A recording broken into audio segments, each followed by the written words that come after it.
Hello, welcome to the Honest Wargamer. I'm your host, Rob. It's Tuesday. It's the stats day. I'm very, very excited about this week's stats, and I'm joined today by the wonderful, the consummate, and the angelic Mr. LLV. How are you, sir? Good morning. I'm good. How are you?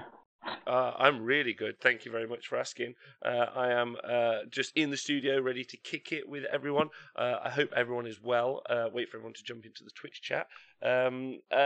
Also, big shout out to everyone on Twitch and Patreon to help support the show. Keep the Honest Wargamer website going, which is where you can find all of the stats this Tuesday on April the 16th. I won't lie to you. Hello, Symbol in the chat. I have got very excited. I get excited on a Tuesday morning. I got up a bit early this morning. I instead of just reacting to the stats live today, I actually have done a little bit of reading, and I'm quite excited. So yeah, really looking forward to today. Are you good? How's things? Yeah, I'm as good as can be expected at 6 a.m. in the morning. So not great, yeah, which is absolutely okay. So again, thank you for doing this all the way over from Canada. So we got there were 3 events this weekend in Age of Sigmar match play events. Am I correct? Or that we know of? Yeah, two that we know of. That we also picked up some results from last weekend as well. So there's 3 events that we're looking at that's different than what we discussed. Okay, all right, excellent. So that's really exciting. Dadhammer CG, hope you're good. Hope everyone's good. Now, see what's really interesting doing this, Mr. Hector. Hello, Tomb King's Christian. Is LLV going to die on stage? One of the things. Hey, Servitor. Hey, Chris. You wonderful man. All the people in Twitch chat jumping in, I really appreciate that. So the stats are really interesting since we started them at the beginning of Age of Sigmar LV. I won't lie to you, but I have had to have a little bit of a conversation with a couple of people online a minute ago before you woke up, just to ask how are we going to talk about the stats this week, because there's a tale, and it's not a good one. No. So for people that watched the Honest Wargamer show yesterday, that was all positive vibe. Powerful. And I think you purposely skirted talking about anything to do with Flesh Eater Courts for the most part. We did. Right, so today's going to be totally different to that. Well, I'm going to try and focus on some of the other factions. I think that would be the key part. Symbol saying that Bretonnia is back, and Bretonnia are back in a big, big way. If you think Bretonnia are Flesh Eater Courts, I'm excited. If you've got delusions, yeah, if you've got all of the delusions, and we may all need delusions to beat it. I also am really excited about Game of Thrones having come out, Mr. LLV, because obviously there's lots of dragons in that, and it would look like dragon hunting season is on. Yeah, we are in the age of dragon hunting in the Age of Sigmar, I'd say. Would you not? Yeah. There is an undead dragon on that show as well from memory, right? That's not a spoiler now, right? No, that's not a spoiler. Yeah. So undead dragon. Let's see how the show handles it, and maybe we can pull that into AOS games. Yeah. We all need at this moment our own Jon Snow. So some Men of the Night's Watch. So let's go straight onto it. So if you go onto thehonestwargamer.com and if you click stats, and we're looking at the April 16th stats, you can see everything that's happened since 2.2, and 2.2 would be since the FAQ that dropped in December. And then there is some accumulations as well. Previously, the ongoing story, if you guys have been interested, since Age of Sigmar's inception, Legions of Nagash and Daughters of Cain. Legions of Nagash have always had the most podiums, but that would be because they are the most popular faction in the game, 13% of usually around there since its inception. Although that started to wane off, I think. And also, Daughters of Cain have had a consistently one of the highest win percentage, if not the highest win percentage in all of Age of Sigmar to date. So that was the kind of genuinely ongoing story. Am I right there, LV? Did I miss anything? Also, Dispossessed, no one played them and suck, and Chaos Dwarfs are the best. That's a perfect summary. Yeah, I'll leave it at that. Despite the Legions of Nagash, if you want to call it dominance and Daughters of Cain's dominance, as you can see from this table, if you go back even into Age of Sigmar 2.1, there was always usually a mix at the top, right? Some weeks you'd see Legions of Nagash happen once or twice, but historically, no matter how good Daughters or Legions were doing, the podiums would be somewhat fluid. Yes, yes, yeah, and we have since Age of Sigmar's inception, we've had a lovely mix of different armies do quite well across, and even in 2.2 to a degree, we've had quite a nice few mix-ups of things from around the world. So I want to say hello everyone in the chat. Lanes, I want to say hi to you. DeBolt, oh, I missed you. Tristan, Dan Hammer CG, Dan HWG, thank you for subscribing for 6 months. So I want to say a big love for that. Mandollies, you Australian superstar. So I hope you're well. I did ask in the survey for Dispossessed not to suck. Yeah. Yeah. So there'll be a bit of Dispossessed chat later. Dan, the Aussie wargamer, Dispossessed Dan himself, did a show last night. I jumped in for about 40 minutes to an hour. He was having a chat with the Wet Coast GT organizer, which is coming up this Easter weekend in sunny, rainy Vancouver, hence Wet Coast. So yeah, that was a fun chat. So all you Aussies that are missing Dan, go check out the Aussie Wargamer show on Twitch from last night. Yes. Yeah, always go and listen to that show, and I think it's going to be a podcast I'm hoping soon. So if you guys are listening to the podcast, thank you very much, really appreciate it. If you're watching on YouTube or Facebook, leave some comments and likes and do the love hearts and share it, and then do like hashtags or whatever you want. Smash that like. Yeah, I'm the worst of all streamers, but yeah, any of those things would be great. Oh wow, we've got a command in the Twitch chat. If you type in !dispossessed, it says heaps better than the Legion of Asbla. Good thing people aren't talking about it. Wow, that's rude. Wow. Someone's hijacking your Nightbot. I know, yeah. That's the problem with having 14 different mods, all of whom hate each other. And because we're contentious is the show. So let's look at the results, shall we? Let's get into it and actually talk AOS. So 2.2. So we had in the USA 2 events, and in Canada another event, right?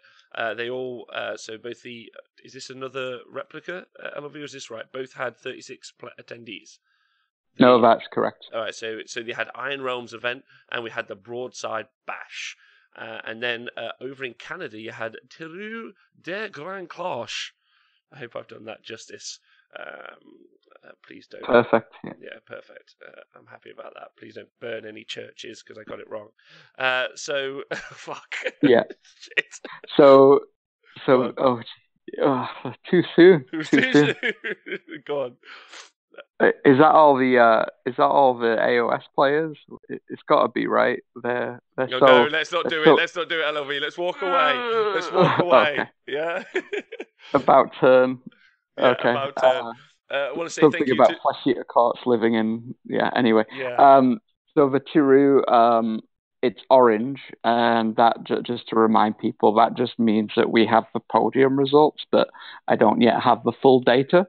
So we'll chat about the podium, but the actual data of those wins has not been carried forward into the overall numbers, which is something to remember going forward. Yeah, absolutely. I just want to say thank you also to Rachel for subscribing for 7 months in the Twitch chat. Thank you to everyone who subscribes and everyone on Patreon. Right, so in Iron Realms in the USA, 36 players, they played 5 games, and Flesh Eater Courts won the event. So 5-0. 5-0. Skaven, did they go 5-0 in second place? Just 4-1. 4-1. Okay, and then Legions of Nagash, a pretty consistent podium from Legions of Nagash in third place. You always tend to see them up there. So Flesh Eater Courts winning the event. Then we go to the Broadside Bash in the USA, another 36 players, and we end up with Flesh Eater Courts in first, 5-0. Am I right? Yes. Flesh Eater Courts in second, 4-1. 4-1, so they can be beat, hopefully in a mirror match. And then Daughters of Cain, again, another very, very consistent podiumer in the Daughters of Cain in third place. So Flesh Eater Courts first, twice, and then we go over to Canada to hope the Canadians have got a way to kick the teeth out of the Flesh Eater Courts, and in first place is the Flesh Eater Courts. In second place is the Flesh Eater Courts. And in third place is Skaven. And did Flesh Eater Courts in second do 4-1? I'm waiting for the actual wins from that result. But I do know the first place was 5-0. Right. So And so this comes back off the back of the Australian AOS Championship, where Flesh Eater Courts also went 5-0. And if you actually look up, outside of the Anzac Cup and Adepticon also was soft scored to a degree. But I don't think there was any 5-0s at Adepticon with Flesh Eater Courts. There was, yes. There was. Okay, so there was. All right. So Flesh Eater Courts. So is there some sort of like sentence that we can do here, LLV? Is it Flesh Eater Courts have gone 5-0 at every event since their book was released? Yes. Yes. Okay. I also enjoy the 2 second places that they got there as well. I don't know what else to say. What is quite interesting, not about Flesh Eaters, is it is about Flesh Eaters. It looks like the Daughters of Cain that came third at the Broadside actually lost to the first place person, which would have been the Flesh Eater Courts. So you tend to see when Daughters of Cain were doing so well at one point, leading up to Blood and Glory last year, we did end up seeing a couple of the very, very competent Daughters of Cain armies lose against other Daughters of Cain mirror matches. You're going to get that towards the top end. Yeah, and that's likely happening with Flesh Eater Courts as well, like when there's a lot of 4-1s and 3-2s. Look, there are 2 ways to take this news, everyone. Apparently, Mr. Hector says that there's a mistake. Skaven second at the Terida Grand Clash, apparently, but we'll have that double checked, and that's why it's in orange, right? It's a work in progress. But the first place is definite. It was Flesh Eater Courts. Correct. Yeah. Right. Yeah. Okay. Listen, the stats are going to get real fucking boring, everyone, if you guys can't beat Flesh Eater Courts. And by you guys, I include me in that, so if we can't, because it's getting to be a bit of a joke, and so we need to. LLV, we haven't been doing the stats for even a year yet, right? But we haven't seen a run or a run of wins like this, have we? Never, no. I can't. I was trying to even think back to the early days of Age of Sigmar with all those nuclear powerhouse armies running around, and I don't even remember armies consistently podiuming like this. Like, we all knew what the big bad armies were. You had the Disciples of Zenith, you had the Vanguard wins, and you'd see them do well at events, but I really don't remember this kind of dominance, if I'm honest. No.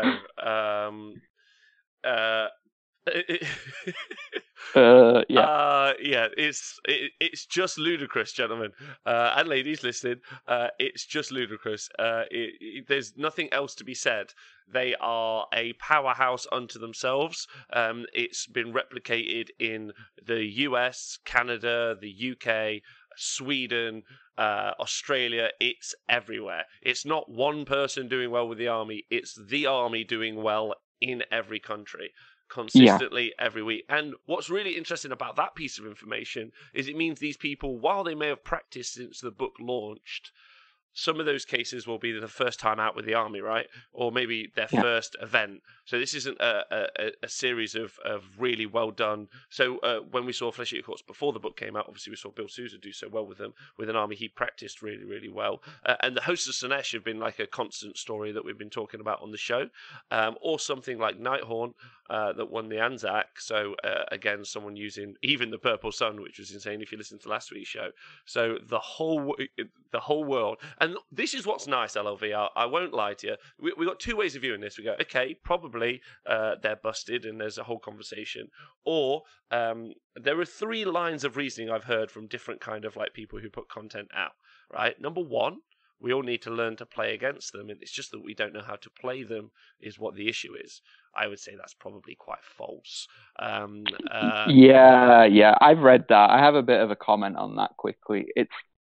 The game's about combat, so when you can't play the game, if the answer is, well, you don't know how to play them, but you can't play them by playing the game, I think you're right. It's a bit of a it's a bit of it's a bit of a weak argument in my Number opinion. 2, we need to start to write lists that beat them. I would agree with that. That's absolutely true. And gentlemen, ladies, we are now in dragon hunting season, even though they're giant bats. But we're in dragon hunting season, and that's what we need to do. Everyone bring all of your shooters. I mean, every shooter that you've got. All of it. Your Kharadron Overlords, you bring your light sky hooks, yeah, all of it. I want to see them all out.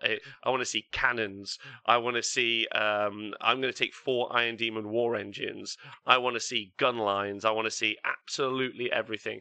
I just want to see I want to summon the. That's right. Someone. Akadol says some of the Bannermans. That's right. All of us.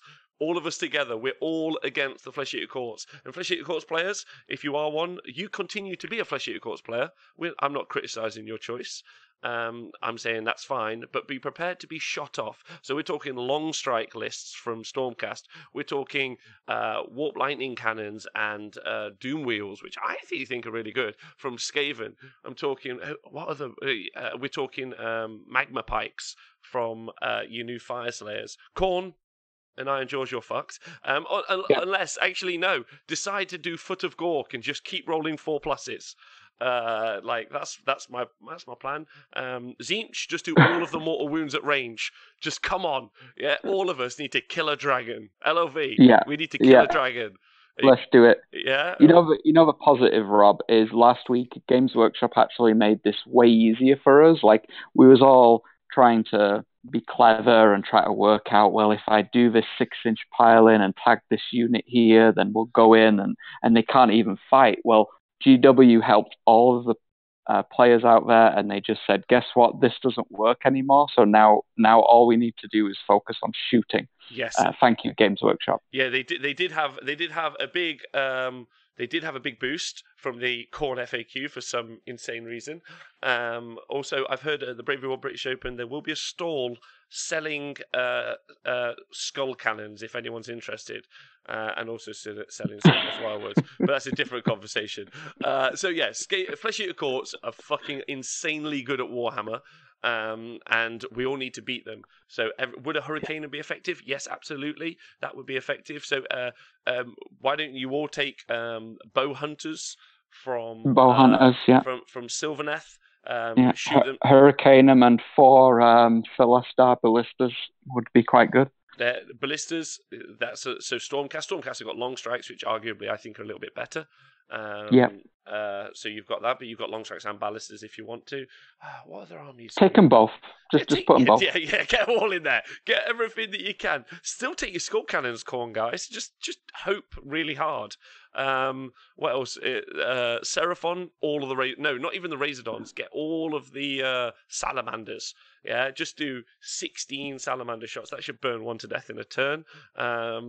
Free Peoples, all the handguns, Gutbusters. Just hope for a battle tome. Bone Splitters. Listen, if you ever thought it was bad taking 1,000 arrows, disagree. You're now okay. You've now been given the okay by me to take them all. I want every gun. I want every rusty axe. Everything you can throw. Bring a kitchen, and I want them thrown at the Flesh Eater Courts. So that's going to be the answer.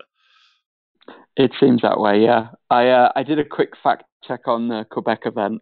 It was Flesh Eaters, Skaven, 100%. I've got the table from the TO in front of me. Good. All right. Solid. So yeah. Also, Morgan Source actually right. Free Peoples is a good counter. They get to shoot when charged. So do Razordons. So there we go. A bunch of hopes and dreams I've got there. But in reality, the fact that they're so dominant and so powerful across the world is something that Games Workshop should look at. But don't be so... Oh, that was the other argument. We can adjust. The third argument is just don't play them, LLV. Mm-hmm. So I've seen that argument, and that's a pretty solid argument. What I would do with that is if you do see someone Flesh Eater Courts on the table in front of you, number one, definitely play them. It would be my suggestion. But also, number two, if you're a TO, just ban them. Ban them forever. Just tournament packs everywhere. Tournament packs, just ban them. If your friend's taking them to a tournament, tell him he's a dick. Just do that constantly, every day. Just constantly text him, or that he's a disappointment, or any of those things. And I don't mean that. You know how sometimes people say stuff like, "Look, it's tough love." but it's love. There's no love from me at all. Yeah. Just don't take them. Yeah. Or just shame people. Let people take what they want. Any Flesh Eater Courts players turning up to your events, TOs, let's get like one of those hats, but instead of a big D on the front, put a big FEC on the top, right? So we can see all the pointy hat players are wearing those, all the people wearing those big pointy hats. They're the Flesh Eater Courts players.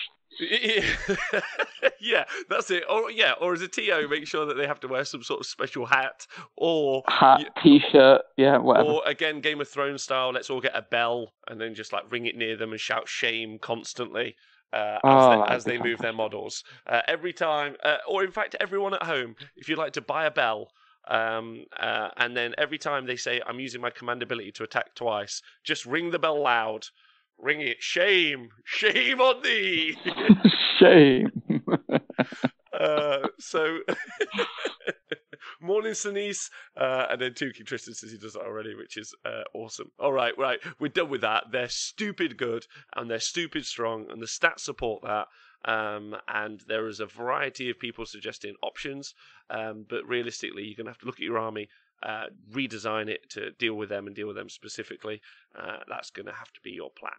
And I think me and Nathan might do a show on something like that at some point.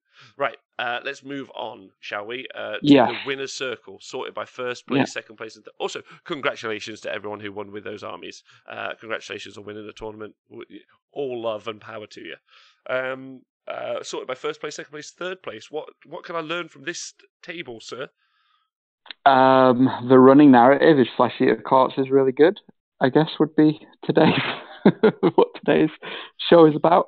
No, but in more serious notes, Flesh Eater Courts have actually podiumed so much now. They have usurped Legions of Nagash's long-standing second place in all of the results. So the combined table of AOS 2.1 and 2.2, Flesh Eater Courts now have a massive 9 first places, which supersede Legions of Nagash's 8 first places. And again, just trying to put this in perspective, this is from Legions of Nagash have nearly a full year of data, yet Flesh Eater Courts in what are we on now, six short weeks, have amassed as much wins as Legions of Nagash did. It's felt throughout like, I won't lie, year. it's felt like a fucking eternity. It's felt for apologies for swearing, but I'm not really that bothered. So why did you apologise? Too much, far too much. It's felt shame. Just far too. It's just crazy. If we look at the 2.1 and 2.2 combined, Flesh Eater Courts have now jumped into, which has blown my mind, into second place, because that has been a rapid ascension. It's just insane, really. Many moons ago, they were down, I think, in 16th, 17th place, because Bill Sousa had his one first place that was kind of putting them in the charts. It seems a long time ago since that, right? It does. And big shout out to Bill, as always. I hope he's doing well. He's a wonderful person. There he is. So 7, 3, and 2. So in total 12. So that does put them equal with how many times they've appeared in the top 3 with Legions of Nagash. But 7 first place on their own. I mean, did you say 2 were Bill's? Yeah, in AOS 2.2. So 5 post the book. Yeah. Sorry. One of the 7 is Bill's in 2.2. If we're looking at the combined, 2 of the 9 are Bill's. So Flesh Eater's first place finishers are the same as Legion's, Hosts of Nagash, Hosts of Slaanesh, and Daughters of Cain all combined. Say that again one more time, sorry. Flesh Eater Courts have 7 first places. It's the same as Legions of Nagash, Hosts of Slaanesh, and Daughters of Cain, all combined. Good, all right. But let's move on away from Flesh Eater Courts, right? Let's move on. Look, we're done. The conversation's done. It's insane. If there are any events this weekend won by Flesh Eater Courts, it gets to that point where it's just we'll come back to that next week. But it's crazy, and if this trend continues, it's more like. And people talk about, wow, this is a different, like, people say the word power creep. It's not true, because other battle tomes that have been released haven't been as strong. With the other thing to take note of is Games Workshop have done this before. They've messed up several times since AOS's inception. There was a thing called the Vanguard Wing. There was a thing called the Change Host. So there was also the grot blocking mammoths of mixed destruction way back in the day. So there's been a variety of times when they've super underpointed something or given rules that were too good. The Croaknado would also be an example from AOS 2.0. So that would be the week of AOS coming out, where people would be doing 100 more wounds with Croak in a single turn, or they would be summoning 1,000 points of Rippers a turn. So do be aware that this is something that happens a lot in the game. Make your peace with it, because it's going to happen again, and then let's all move on and have a great time. Get your guns, boys. It's dragon hunting season. That's it. I'll get that on a t-shirt. That's all I want to do. Collie C, you can play Daughters of Cain now without getting called names all day long. Collie, your job is to go out there, please, and kill as many dragons as possible. So that's the wonderful Colin Cochrane over in Ireland. Please go and murder as many as possible. Sinise, says you can absolutely play your army. Don't worry about it. It's cool. We're good. But the one to talk about there in sneaky third place is the Host of Slanesh. I want to touch on that a little bit today. LOV, is that okay? Yeah, I like the hosts. There are the little faction that could. Yeah, they are the little faction that could, right? So as the Hosts of Slanesh have constantly been doing well, as we talked about on this show. They've got the capacity to always strike first as well. They've got minuses to hit. They do crazy amounts of damage, and they haven't yet had a battle tome out. And the fact that they're up there, as you can see, since Christmas, that they're in third place with their podiums, and they've not just come in first place like Beasts of Chaos. They've also got a couple of second places as well. So really quite impressive, I think. Yeah, and across the board, they tend to they don't get many finishes that are less than 3-2. It's a lot of 3-2, 4-1s, and a couple of 5-0s. Yeah, just crazy fast. I know Sinise in the chat's going to be really excited about this. And realistically, if you wanted to, you could always just combine the Daughters of Cain and the Host of Slanesh kind of stats, because effectively, narratively, it's the same army, right? Just to trigger some people. Yeah, I'm sure Daughters players love that, as this Slanesh players. Only mortal enemies in the lore, Rob. Only hate each other to their very being, but sure, just whack them together. I've even actually seen, I believe Chuck Moore, Strength Hammer himself, has been painting some of his witch elves in a Slanesh colour. I think his idea is to use his witch elves as demonettes as well. So yeah, do that. Do that, yeah. Put them together, one army, easy done. Right, I want to talk about some of the other stats that we have here, because I think it's cool. Yep. So since the book came out, Gloomspite Gits. So since the book came out in competitive play, they've managed in total a second place and a third place, and that would be it if you're talking about top podiums, which I think is sad, but that makes sense and is okay. Stormcast have yet to place in the top. So as much as we talk about the Gavriel Bomb Shore Charge and the other stuff and the Long Strikes, which I think is a really good army list, in second they've only got 2 second places and 3 third places. So again, they haven't they have got up there. Don't get me wrong, and I think one of those was a 5-0, but they still, they're not getting firsts, and obviously no AOS consistently is Fleshier Courts. And Order Draconis has taken a second place, and a Legion of Asgore. Big shout out, Gabe, you angel. Nurgle have only got 1 placing up there, which I think is interesting. And some of the stronger Nurgle units, in my opinion, can be found inside of the Skaven book. So Plague Monks would be my example, and something I've always talked about. So I think that's quite cool. I've got to say, Iron Jaws. There's a one person who's gone and got second place with Iron Jaws, and that is tip top in my opinion.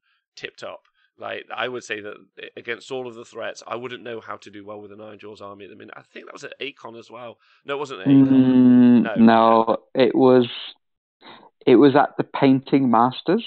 Okay. So, I'll let you let everybody at home figure out what the most important aspect of the painting masters is. Okay, yeah, so painting. All right, fair enough. Okay, but still, it's still there, which I'm chuffed with. Free Peoples have got a first place. They've got to be really chuffed with that. I think that was over in Sweden, maybe. Nighthaunt have got one first place as well, and that was very recently. So it'd be really over exciting. in Australia. In Australia with Ash, so it'd be excited to see him do well with them again. Disciples of Zinch got a first place. Ida Deepkin got a first place. I'm pretty certain that was Mr. James Tinsdale. Blades of Corn have got the one first place, so that's quite cool to look at, with 2 third places. It'd be interesting to see if they start to come up now with their rules changes. I don't personally see that, but I know Gammy and a bunch of other people are going to try and prove me wrong, so big love to you guys. Well, Blades was pre-Battletome. That was all the way back at CanCon, which also seems an age ago. So that was actually the biggest event in the world so far. Blades of Corn took that down. Until Bobo. And then Seraphon just won Adepticon, so big love there. And that was with Skaven and Flesh Eater Courts in attendance, although I don't think either of those 2 armies were played against. Second place they've got one, and in third place they got one. So the rumours of the Seraphon Battletome coming soon could see them jump up even further, which would be great. Beast of Chaos in there is an aberrant stat. That's one man, Mr. Dan Bradshaw, the English master himself, with 2 wins, 2 first places, and then that's it. So even though many people have copied his list, all run Beast of Chaos, no one yet has even got a second or third place with them, apart from him. Yeah, that's a big achievement. When I saw that list pop up and him doing well with it, I thought there was going to be more. And we did see more lists, more carbon copies, but they never reached the heady heights of Dan. So got to give him a big round of applause there. Good. All right, solid. And then Daughters of Cain, second, first, and fourth. So and then all the way at the bottom in 20th there, Sylvaneth with 1/3 place. No, 1/3. Oh wait, it didn't say anything on. Oh, it's a glitch in the matrix. Oh my god, you robot machine, you've broken. So yeah. So then let's look at the 2.2 overall breakdown. So again, this is Age of Sigmar since Christmas.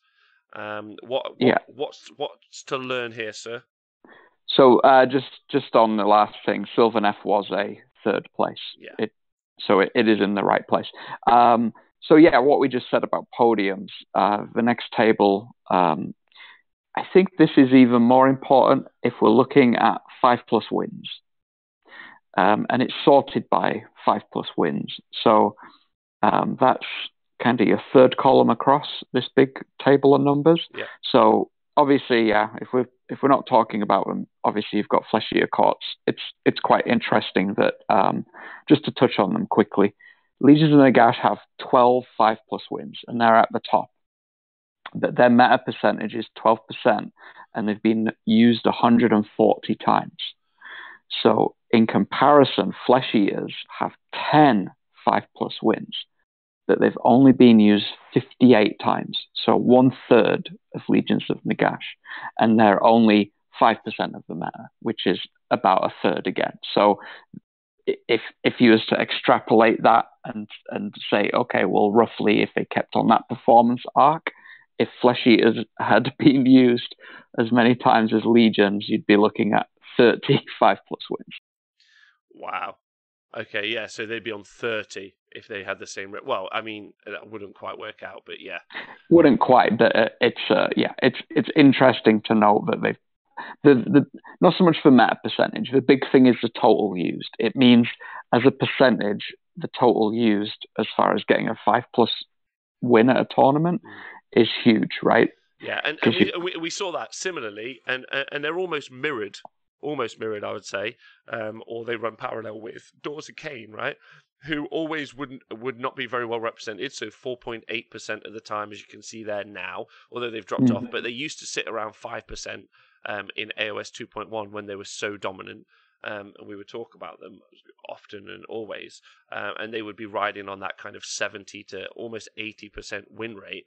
They're now on that 66% win rate, and Flesh Eater Courts have got a lower overall win percentage rate, so people are losing games with Flesh Eater Courts. As you can see, someone's gone.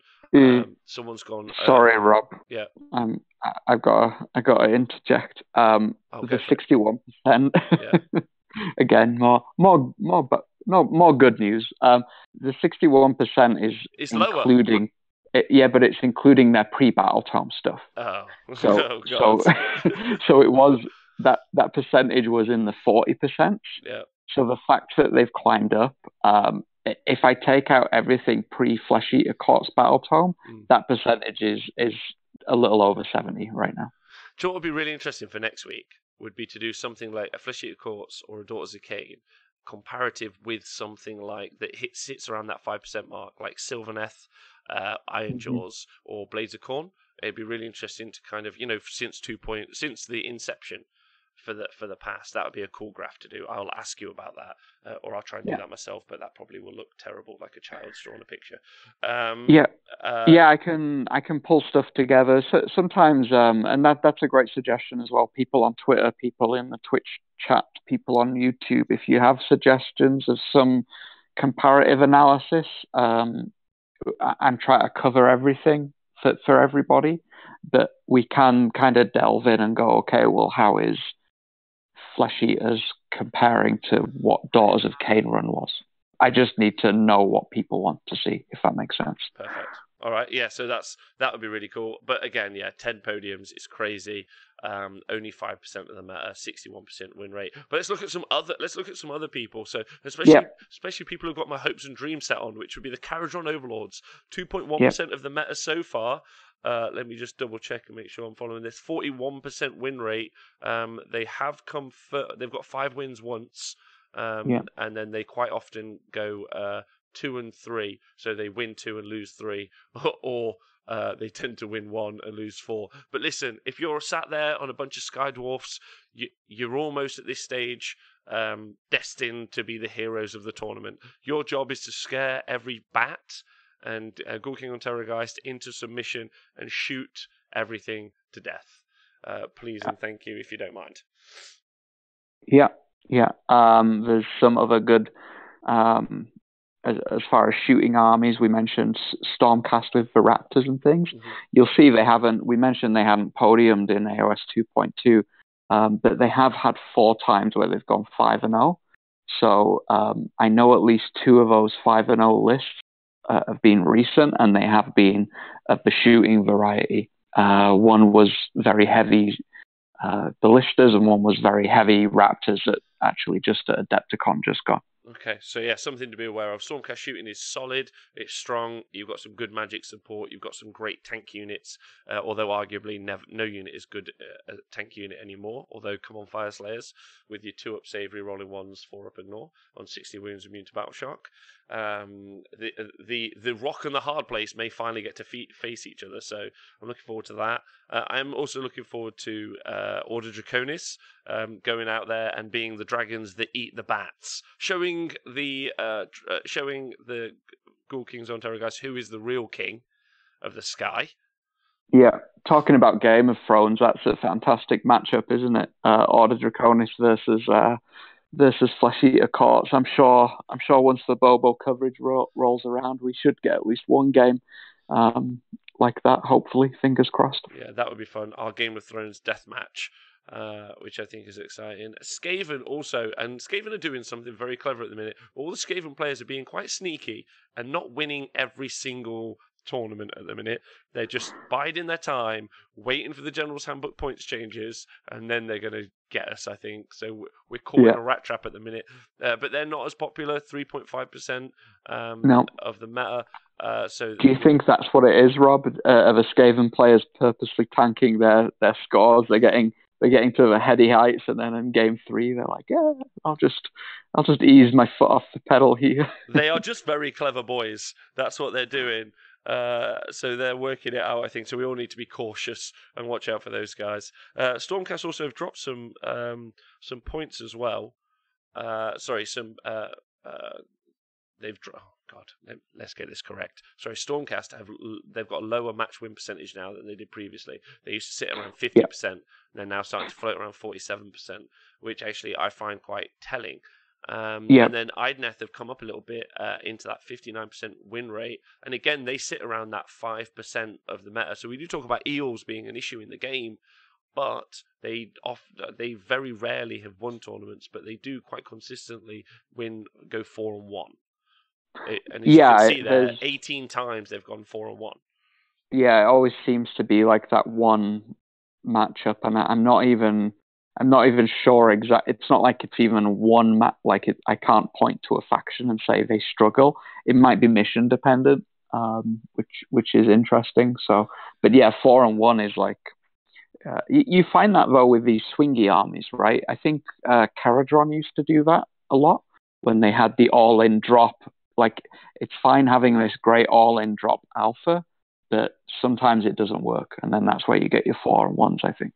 Yeah, that makes sense. Yeah, and I think if you have the tool, you can build the tools to deal with the eels, which I think is quite nice.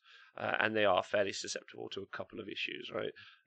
But they do well. All right. So that's a good question for you again. Not to harp on it too much, but so flesh eaters are this somewhat alpha-y army, and as per Iden. Well, yeah, I guess that's what the difference is. I was going to ask why would you think that IDNF would primarily 4-1, whereas like a Flesh Eater Court's primarily 5-0s? So what's really interesting about Mr. Hector, thanks for subscribing for 8 months in a row. So the eels and both the eels and the Flesh Eater Courts are able to do the same thing, where they're able to womp across the board in a turn and attack you. What's really interesting is they've got the range to stay out of range of lots of your charging threats, unless you're like Daughters of Cain or something that's super quick, so they can hit you with a double turn. But the power is the double dragon striking first. So what's nice about the eels is one unit electrocutes you and then attacks you, and usually they often kill what they're fighting, or their minuses to hit are pretty massive against them, truth be told. But the dragon is going twice and could potentially kill 2 units in a turn, and then the next dragon is going twice. And it's also the resilience. So the 4-up save, 5-up ignore, and then the healing.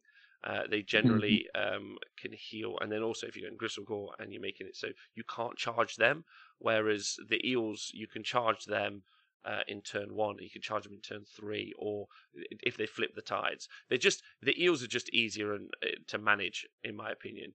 And also there's more. The eel army, so the Ineth Deepkin army has more models on the board. Has less models on the board. Flesh Eater Court's army starts with these 2 powerhouse units, Ghoul Kings on Terrorgeist. And I know this is not all of the armies, so they all play differently, and there are different lists. But if there are 2, it's only 800 points you've spent.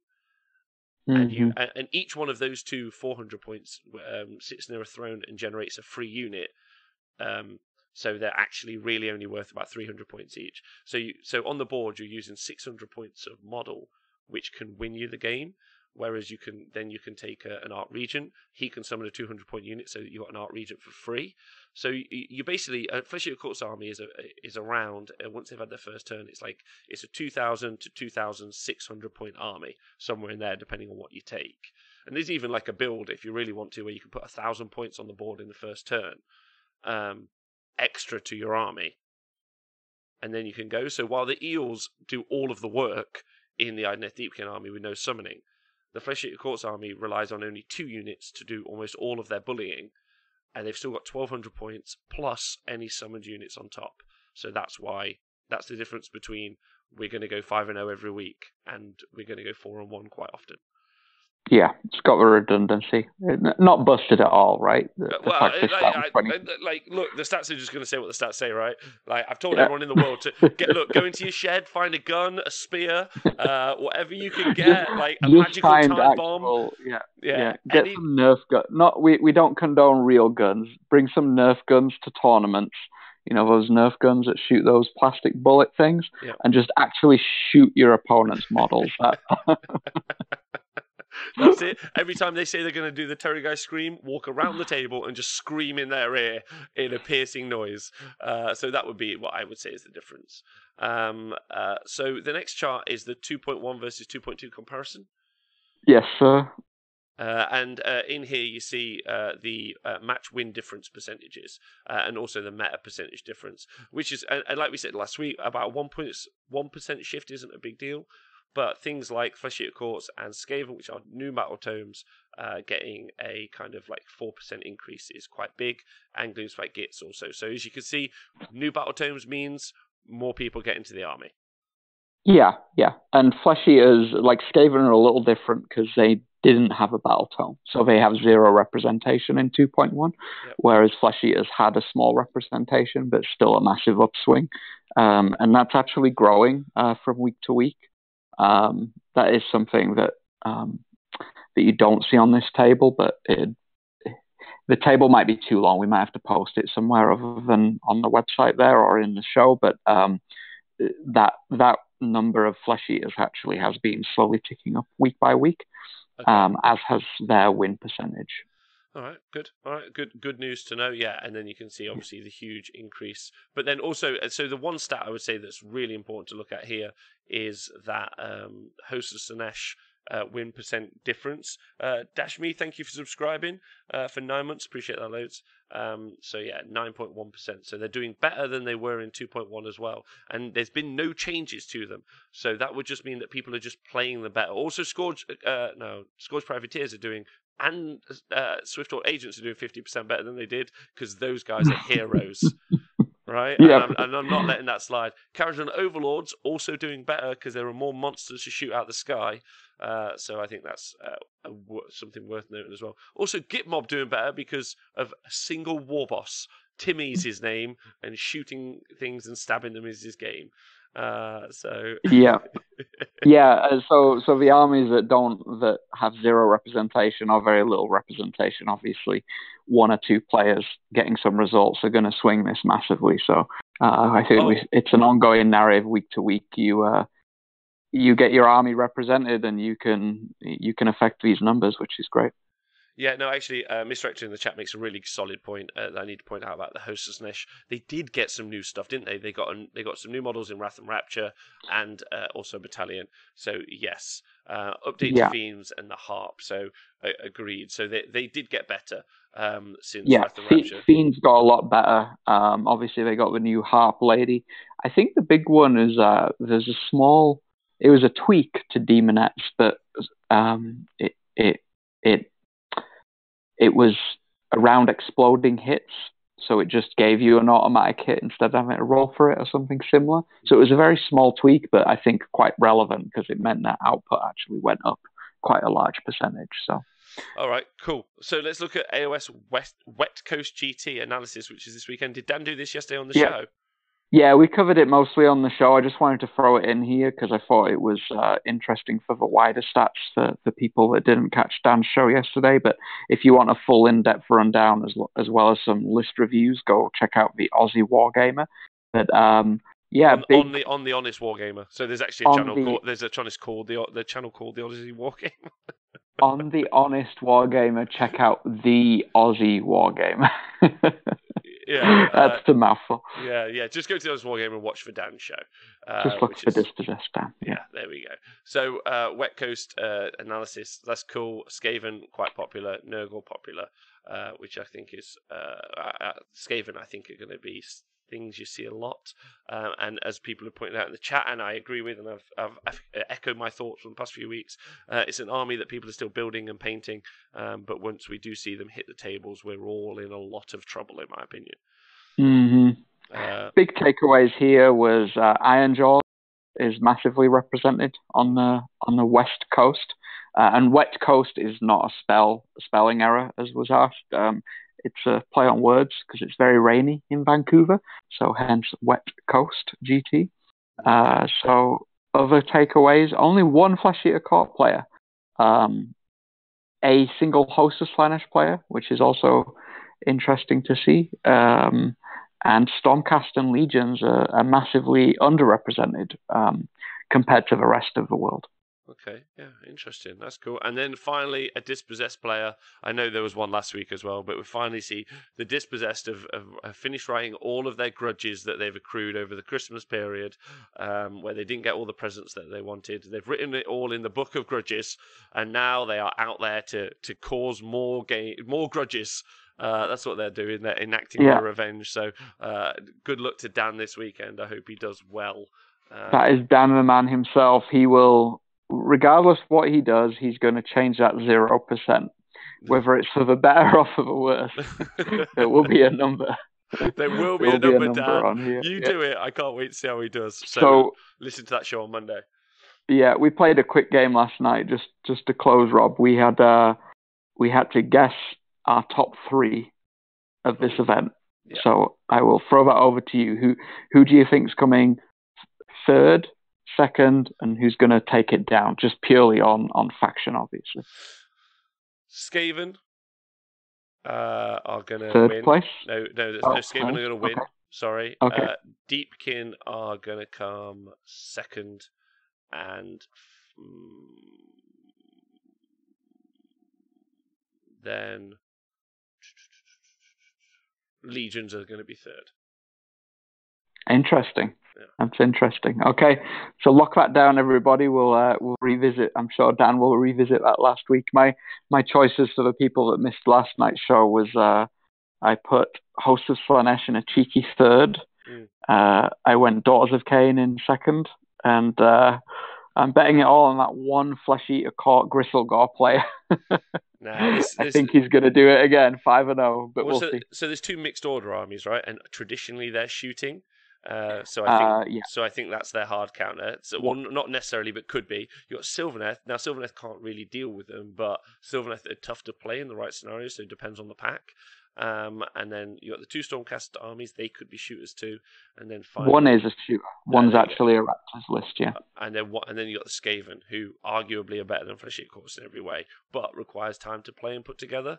And there are 4 of them. So if even 2 of them go into day 2 on 3 wins, I personally fancy them for the win. So we'll see how that ends up. Cheeky shout out. Dispossessed, dead last. Easy peasy, dead last. Just 0 out of 5 games. 0 wins. Fuck those guys. Right, Mr. Go on. I have a couple of shout outs here just before we wrap up that we said we'd do here. We have got an event coming up over in Bristol. It's this is from Roll Dice Gaming. It's the Bristol Open in July, and I believe yourself and Nathan have agreed to go and do the live coverage that weekend at some point. To be announced. So to be announced. Okay, yeah. So it's AOS is an 80-player event. The players pack's on the website, and it's rolldicegaming.com. So that's a new big event popping up. So go check that out. And Fireborn Miniatures has also got a big AOS event coming up, and all that detail. I don't have the full details, but it is all over Twitter. So big shout out to Fireborn Minis and getting their big Age of Sigmar event. Looks to be a 60 to 80 person event, first time for them. So yeah, Age of Sigmar, despite the FEC taking over, is growing still. So that's always good news. Good to see people attending these events and giving us all these numbers and keeping the scene going. And as long as we start bringing our shooters to the game, or spears. Or spears, or look, kitchen sinks, whatever you can throw at them. Yeah, like sharp stuff from the knob lab. Make them movement 3 and hit them with a big stabber. Or just get them, boys. That's what I want from everyone out there. Like, look, Flesh Eater Court's doing good. We all know that. So let's kick their faces in. Right, let's get them. Which I think is the perfect way to end the show. Thank you to everyone and Twitch on Twitch for joining me, Mr. Hector Sinise, always here. Dan Hammer CG, you've been wonderful. Everyone who's subscribed, OJ, Rhett Santi, thanks for being here. I appreciate it loads. Yes, thank you to everyone on Patreon. You guys are wonderful. Thank you so much for being here, and we'll see you guys soon. LLV, as always, you're an awesome man. Thank you very much for the stats. Thank you.